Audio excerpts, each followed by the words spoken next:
Assalamualaikum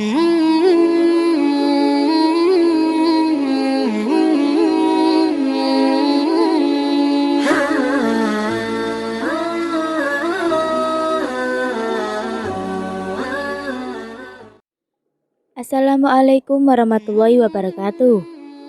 Penjelasan Rasulullah tentang praktik azl.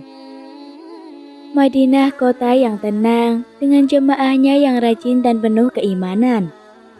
Bazar yang ramai, anak-anak yang bermain, dan masjid yang selalu penuh dengan jamaahnya. Di salah satu sudut kota, 4 sahabat sedang duduk bercengkerama di bawah pohon kurma. Ada Umar, Said, Abbas, dan Khalid. Umar memandang ke arah langit yang biru cerah. Teman-teman, apakah kalian pernah mendengar tentang praktik azl? Ada banyak desas-desus yang beredar di bazar. Said menyesap tehnya dan menjawab, "Ya, aku juga mendengarnya. Beberapa sahabat menerapkannya dalam keluarganya. Tapi aku belum yakin dengan kebenarannya." Abbas dengan raut wajah yang serius menambahkan, "Ada yang bilang itu diperbolehkan. Tapi apakah kita benar-benar mengerti maknanya dalam konteks keluarga kita dan ajaran Islam?" Khalid menghela nafas. "Istriku pernah menyinggung hal ini dan dia khawatir dengan keadaan kita. Saat ini aku pun bingung. Haruskah kita bertanya langsung kepada Rasulullah?" Semua sahabat mengangguk setuju.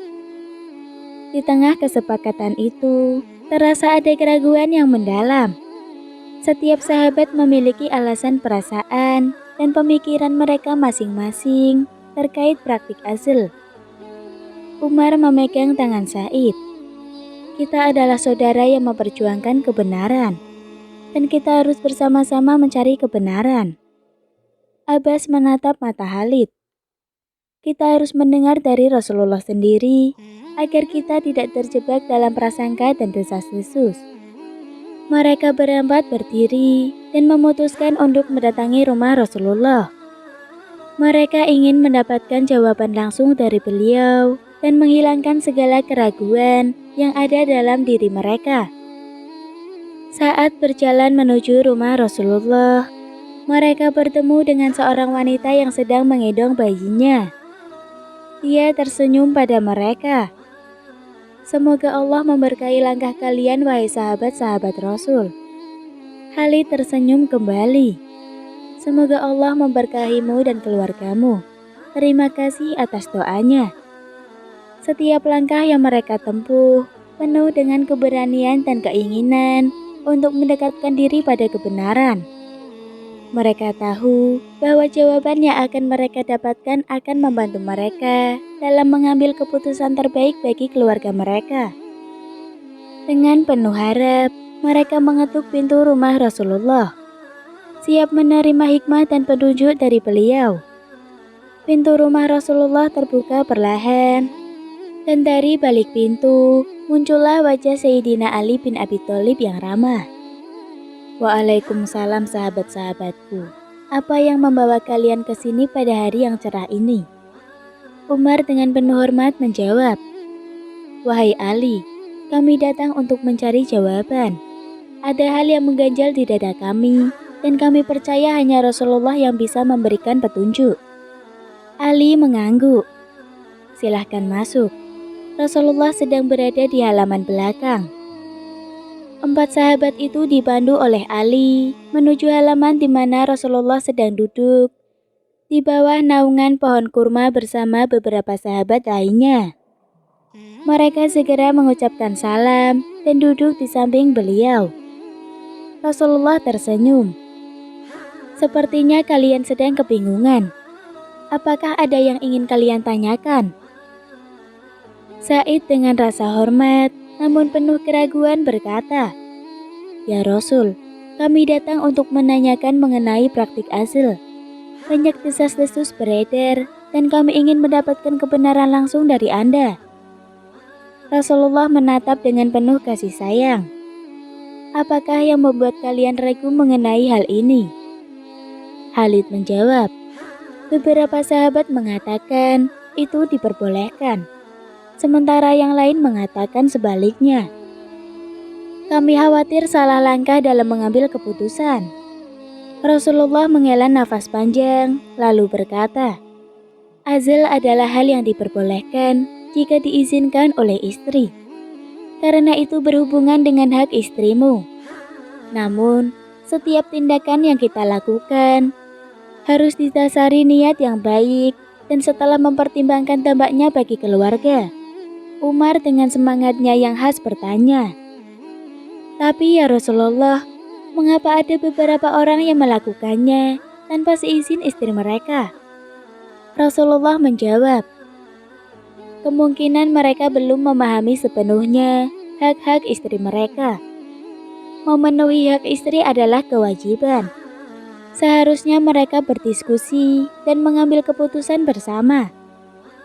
Abbas menambahkan, lalu bagaimana kami seharusnya memandang praktik ini?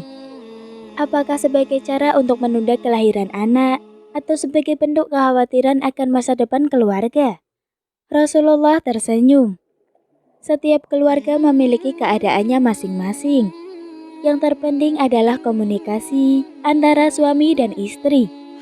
Jika keduanya sepakat dan memilih alasan yang kuat, maka Allah Maha mengetahui.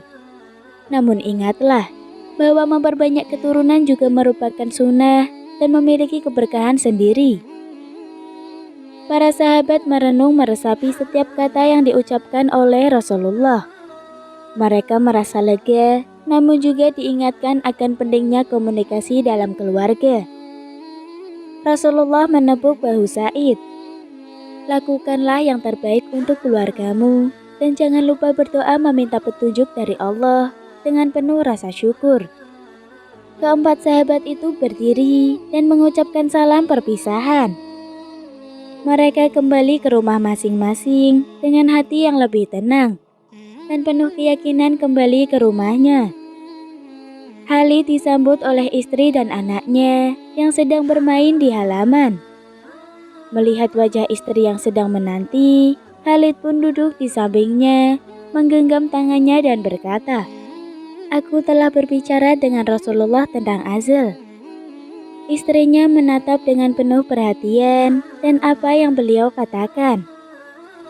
Dengan hati-hati, Khalid menceritakan dialog yang terjadi antara dirinya, sahabat-sahabatnya, dan Rasulullah. Sang istri mendengarkan dengan seksama, sesekali mengangguk atau menyeka air mata yang jatuh. Setelah Khalid selesai bercerita, sang istri berbicara dengan suara yang lembut. Aku mengerti alasanmu Khalid, tetapi aku juga ingin kau mengerti perasaanku. Aku ingin kita memiliki anak lagi, tapi aku khawatir dengan kondisi saat ini dan aku tidak ingin anak-anak kita menderita. Khalid memeluk sang istri. Aku tahu sayang, Rasulullah mengatakan bahwa yang terpenting ingatlah komunikasi antara suami dan istri. Aku berjanji kita akan berdiskusi dan mengambil keputusan bersama.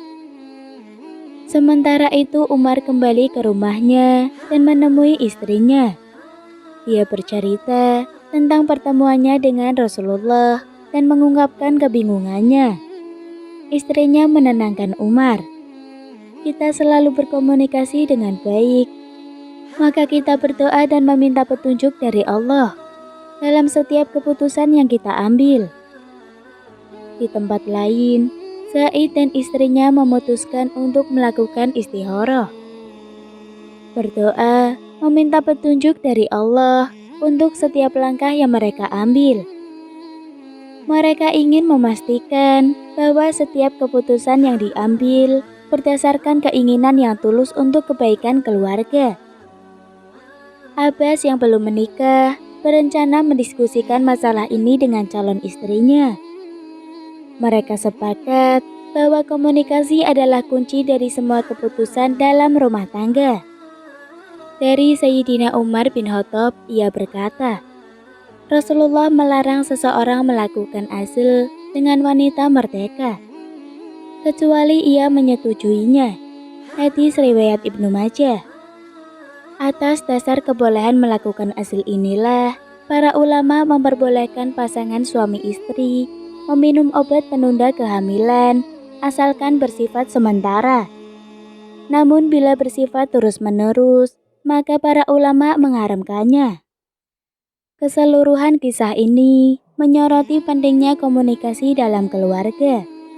Setiap sahabat dengan latar belakang dan situasi yang berbeda mencari cara terbaik untuk berkomunikasi dengan pasangan mereka. Mereka menyadari bahwa untuk mengambil keputusan dalam keluarga, kedua belah pihak harus duduk bersama, berbicara, dan berdoa meminta petunjuk kepada Allah.